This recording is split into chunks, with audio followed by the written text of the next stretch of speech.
cryptocurrency like Bitcoin and Shiba Inu coin is digital money that's become popular for investing and making payments. Unlike regular digital cash, cryptocurrencies are encrypted and use blockchain technology to track transactions. But one of the big platforms for buying and selling these digital currencies, FTX, worth $32 billion, collapsed in late 2022 due to fraud, leaving many investors and customers in a tough spot. Let's get into detail and know everything about the scam. FTX was the biggest internet platform where people could trade in virtual money like Bitcoin. The fact that these folks liked it because they could keep their digital money in a separate account that was safe was the reason. Some were not willing to entrust their digital currency to FTX and preferred to keep their funds themselves. FTX became famous in a short time by buying out other failing digital banks and exchanges like Liquid Global and Blockfolio. They made a lot of noise through their big marketing, like going on the air during the Super Bowl and getting celebrities to endorse them. The biggest power of the youth activism is that they had big names like the Miami Heat's arena. The year 2021 was the time for the media hype around cryptocurrency, and the price of Bitcoin skyrocketed to $64,000 from $10,000. People were aware of this as well, and invested a lot of money into FTX, roughly $2 billion in total from large investor groups. They told them that they could get more money in the bank than they could in a usual bank.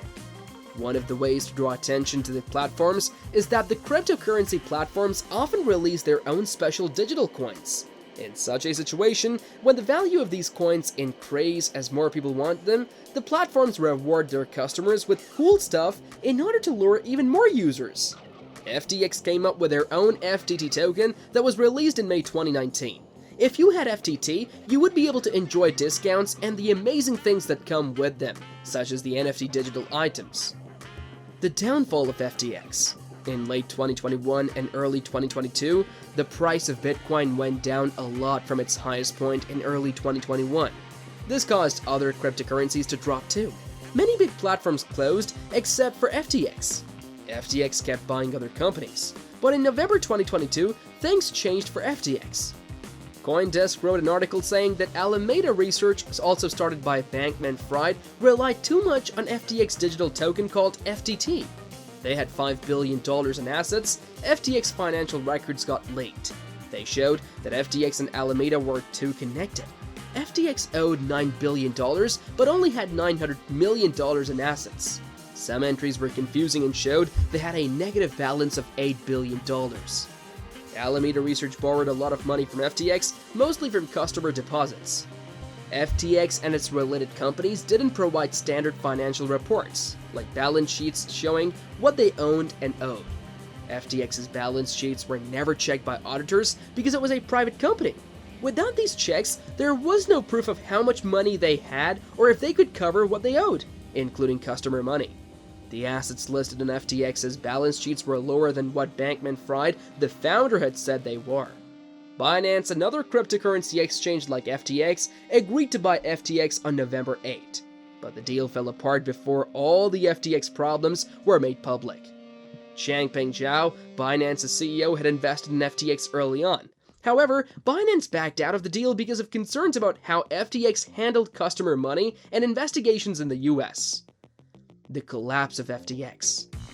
On November 12, 2022, FTX went through a 10-day unraveling from November 2nd to November 12th. It all began with the publication of the CoinDesk article and the balance sheet leak. First and foremost, Binance announced its plan to offload all its FTT tokens in the wake of misappropriated funds, which caused alarm. FTT value saw a dramatic drop, and FTX borrowed customers rushed to withdraw their funds. Besides, other platforms like Celsius Network and Voyager Digital also fell down at the same time, which further increased investor concerns. The market correction that the FTX platform witnessed during the withdrawal panic led to a massive loss in the amount of billions of dollars. Bankman-Fried ordered Alameda Research to liquidate some assets to make up the money for the withdrawals. He also tried to raise the fund to make the difference of the around $8 billion that was supposed to be paid but was not available. On November 8, FTX disallowed the withdrawal option on its platform, which caused a lot of chaos among 280,000 customers who could not access their funds. The collapse of FTX that failed to make up for the $8 billion deficit between user deposits and assets on the balance sheet led to the company filing for bankruptcy. The main reason was the mismanagement of funds, shortage of liquidity, and a big influx of withdrawals. Initially, Binance announced plans to acquire FTX to prevent further market instability. However, as additional reports of mishandled customer funds surfaced, Binance backed out of the deal. It was revealed that Bankman-Fried had used FTX funds for personal luxury purchases, extravagant advertising campaigns, and political donations. Criminal charges and lawsuits. On December 12, the police captured Bankman-Fried on fraud charges carried out by him in regards to the dealings of FTX.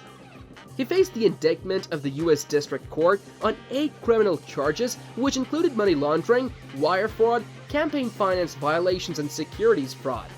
Bankman-Fried, the founder of FTX, was freed from jail after posting a $250 million bond, which was the largest ever. In the first month alone, the CBI had been able to retrieve almost $5 billion in cash in liquid form and assets, but the total amount of missing assets were estimated at $8 billion.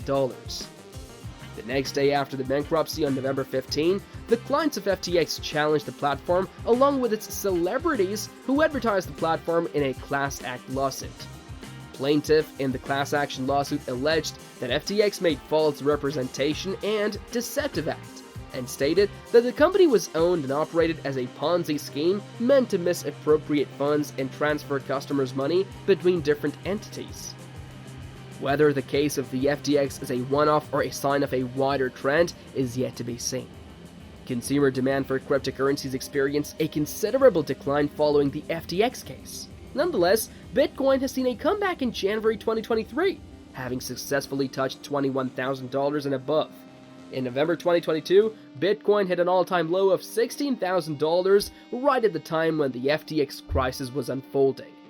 When Bankman-Fried was arrested, the SEC and Congress started a discussion on crypto industry regulation, which ended up in the passage of a new law. Unlike US banks, cryptocurrency exchanges are not insured by governments in the event of bankruptcy, and their customers' assets are not protected at all. Genesis, a cryptocurrency lender, was one more in the industry to file for bankruptcy, and it happened on the 20th of January 2023. Genesis' debt to creditors was about $3.4 billion, a debt that had been further exacerbated by the market downturn caused by the FTX scandal. Such events have led to a rise in the level of distrust towards the stability, security, and vulnerability to fraud in the cryptocurrency assets. The clear scope of the consequences of the crisis on the cryptocurrency market is not known yet, but the significant fall may be a red alert for potential investors. FTX Debtors Report. On the 9th of April of 2023, the debtors' framing of the report about FTX clearly showed how the company was not well managed before its bankruptcy. The report has highlighted some major problems. First, there were lots of security concerns. Major cryptographic keys of the cryptocurrency were usually kept in widely accessible computer files. Moreover, the security of cryptocurrency wasn't always on a high alert, and it could be accessed through the internet. Also, a couple of crucial security elements like the use of multiple methods for logging in weren't always applied, and more than a lot of people could get the wallets which contained billions of dollars in cryptocurrency.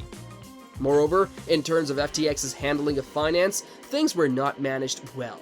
They didn't have expert staff to handle finance, report financial matters, or audit the work done.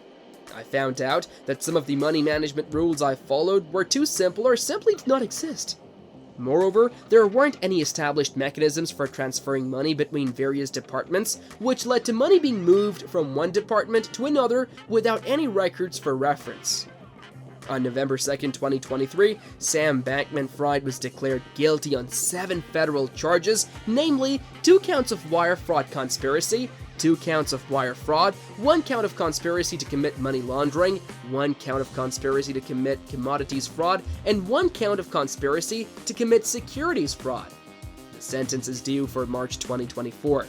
January 31st, 2024 was the day when FTX announced that it wouldn't reboot its cryptocurrency exchange. Rather than liquidating the company's assets and distributing the proceeds among the customers, the company opted to do otherwise. Talking to investors and potential buyers, FTX was talking to them for several months, but the exchange couldn't find enough capital to restart its operations. FTX plans to keep enough cash in reserve to pay all the customers' and creditors' claims. The reimbursement amount will be determined using the cryptocurrency prices from November 2022 when the FTX's downfall occurred.